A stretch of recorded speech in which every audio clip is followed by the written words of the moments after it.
somewhere in the universe in the last week, you mentioned something about the sun bifurcating. Did you see that? And I'm going, what is that all about? What does that look like? Yeah, that was rad. Someone, saw the NASA recording, right?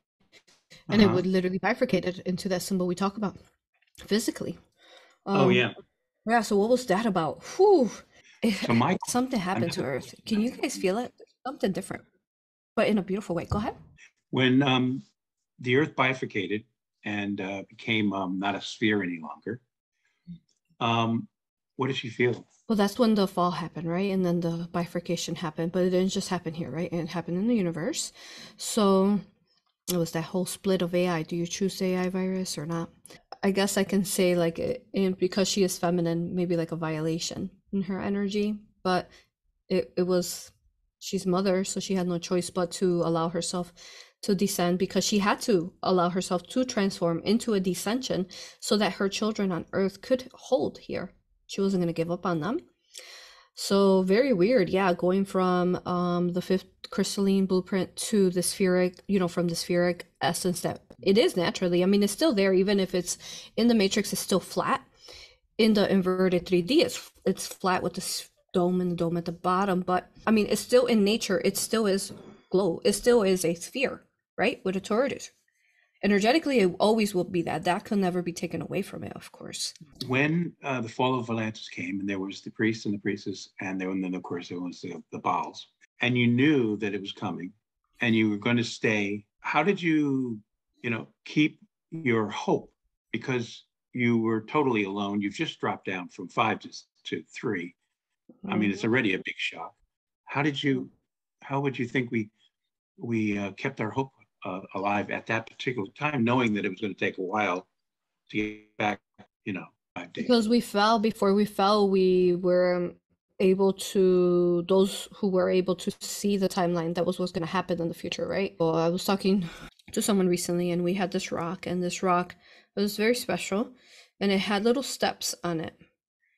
It had little steps, and it was so it's like this, and then there's a top. It's kind of like maybe those Sedona mounds you climb. And then it had rocks, so you could either go this way in front of the face of the rock, or in the back of the face. Again, it had other different versions to go up. So all those stones to go up, like you're climbing a mountain like that. You're mountain climbing. So it was beautiful. We were talking about how all these different steps that this person could go this way. And then if they went this way, they might have to take a gigantic leap to get to the next level. But in this way, if they went this way, they would go maybe not such a gigantic leap to get there. But ultimately, all those versions of the 4 directions of this rock stone, that was again like a mountain, and it had a flat plateau. It didn't matter whatever way, we would still reach the top no matter what. So really understanding life and timelines like that we're constantly, we could take left, right, and go around. Of course, we don't really want to do any dark inverted choices. We've already done enough of that. But ultimately, we will still always reach the top. So it's that whole perspective of knowing that ultimately we will reach there no matter which way whichever way the collective goes, the light will always win, because light and organic is the most infinite powerful energy, and there's nothing that could ever destroy the light, no matter what. Yeah. So that's why most of the priests and priestesses stay, instead of just being extended out. So many different, some ascended, some stayed, some perished, but they just ultimately ascended. If they chose the organic light, they ascended. Greetings, everyone. I just wanted to mention about a week ago, I had a client who emailed to say that she had a dream about the moon bifurcating. So I just wondered whether, was it a dream that's actually just happened? It could be something in the future. I didn't know if it was possible. If the sun can bifurcate, then maybe the moon can too. Yeah, so, remind her that dreams are actual visions. So it's real. What she saw was a bifurcation. And yeah, so when the sun bifurcated, I think the moon will fall right behind it. Right? I wonder what date that was. You know what date that was that she's had that dream? Well, it was last week, but we did have the solar eclipse, didn't we? And then now we're going into the lunar eclipse on the 8th. And I know there's been like a huge, Jeffrey and I have noticed work that we've been doing. There's been a lot sort of surrounding this solar and the lunar eclipse. So I did wonder whether there's some kind of bifurcation around these last two eclipses of the year. I do feel that it's another level up. Of the way they're showing me is like it's another step of the bifurcation. It's like, oh, okay, now they're showing me. So basically, okay, so you know how the circles are, right? So it's not just gonna bifurcate all the way, right? It's going to go little by little by little in fractions, right? It just can't do that scientifically, energetically through the quantum realm. So that's what we witness. We witness, those of us who notice it, the bifurcation, and especially on that date that lady found the physical proof of it, there was an actual bifurcating.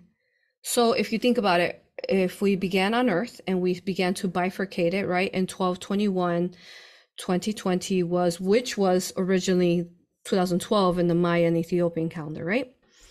So wouldn't the sun and the moon eventually have to also begin to its bifurcation? So what they're saying is, wow, I'm getting like goosebumps. So what it has happened now is that now the sun and the moon has begun its bifurcation. Oh my God, it's so cool. This is, wow. Yeah, so like, let's talk about this. Oh my God. We are right in the middle of it, huh? Yeah. Whoa. Okay. Yeah, and also Aurora, so the lunar eclipse falls on the 8th of the 11th, so 8 + 1 + 1 is 10 completion. And then if you look into the winter solstice energy, which is 21, 12, 22, which is also completion. I know they've sort of had me thinking about the 4 eclipses that we've had, and these 2 being the last 2. So it's almost as though we started some maybe a beginning bifurcation with the first solar and lunar eclipse, and then this is like a completion energy for this whole year of 2022 with these 2 that we're going into. Yeah, that veil is thinning and thinning more. The more it continues to bifurcate, separate from itself, right, little by little, the 2 circles. Vesica Pisces, right? So then just to show a visual, basically, so what's happening here is that, see, these 2 circles are, maybe they were more overlaid together, right, at the beginning when the bifurcation began to happen, and as they're spreading apart, then that's, I think, when we're starting to see of what's happening. What they're saying is that's what we're seeing here on Earth, with the sun and the moon also bifurcating and beginning crystallization, formation. So the more it splits apart, the easier it's going to become for the veil to be thin between both.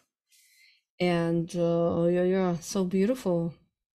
And then eventually, it's just the fact that this has been done originally in 2012 Maya and Ethiopian calendar, or 2020 our calendar, the Gregorian calendar, is just phenomenal. Because I mean, even if they ever tried to say something catastrophic happened, or which we're not going to let that happen, but the truth is that no matter what, it will bifurcate itself if it needs to, but it won't do it till its divine time, of course. Divine Mother would never do that. So there's also all these different timelines that are happening, that are shifting so that it won't do that.